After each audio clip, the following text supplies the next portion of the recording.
Housing Week. That's our topic on today's Backstage Pass. Well, hey friends, I hope you had a wonderful holiday weekend. Again, just want to reiterate and say thank you to all of our veterans and your families. We appreciate so much everything that you do for our country. Thank you for your service. And look, today, stocks are mixed so far at midday. Mortgage bonds are down today. Mortgage bonds are down about 44 basis points at the time of recording. The 10-year yield is up about 2 basis points. At the end of the week last week on Thursday, well, the national average for a 30-year fixed rate mortgage, that came in at a whopping 6.62%, very significantly lower than what the previous day was. And look, the market reaction to the better than expected CPI data that came out on Thursday last week, well, that was, to say the least, that was epic. Mortgage bonds were up 200 basis points by the end of the day. The 10-year yield was down 18 to 20 basis points, somewhere around there. Now today, mortgage bonds are back down. They're down about 44 basis points at the time of recording. And what happened on Thursday basically was, as soon as CPI data came out, there was an initial bump of about 150 basis points for mortgage bonds. So mortgage bonds initially went up right away, about 150 basis points. Then later in the day, there was kind of a second wave of gains in mortgage bonds. Mortgage bonds gained another about 50 basis points, roughly speaking, over a 2-hour period.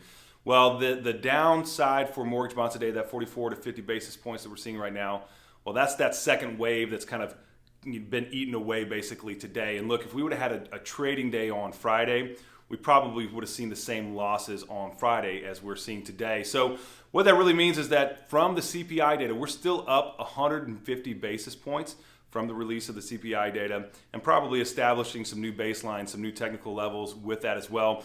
Mortgage rates have probably ticked up just a little bit today, but not that much, relatively speaking.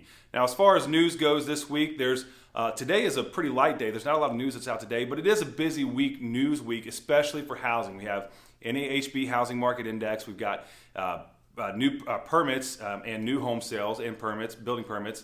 We've got existing home sales. So a lot of data as far as housing comes out this week. And we also have on the economic side, we do have Producer Price Index, the PPI.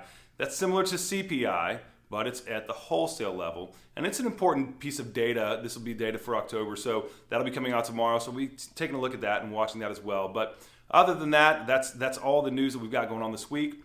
Nothing really going on today. Now, want to say a big shout out to Nakia. Thank you. She asked a question about what does all this data and the numbers mean? Can you break it down a little bit more? So we're working on a video to help explain what some of these numbers mean and how they affect the economy, what some of these data reports mean, how they affect the economy, and ultimately how they affect mortgage rates. If you have any questions, be sure to leave them in the comments. And while you're doing that, don't forget to like and subscribe. And please remember, whatever you do, stay positive, have a great day, and we'll see you tomorrow.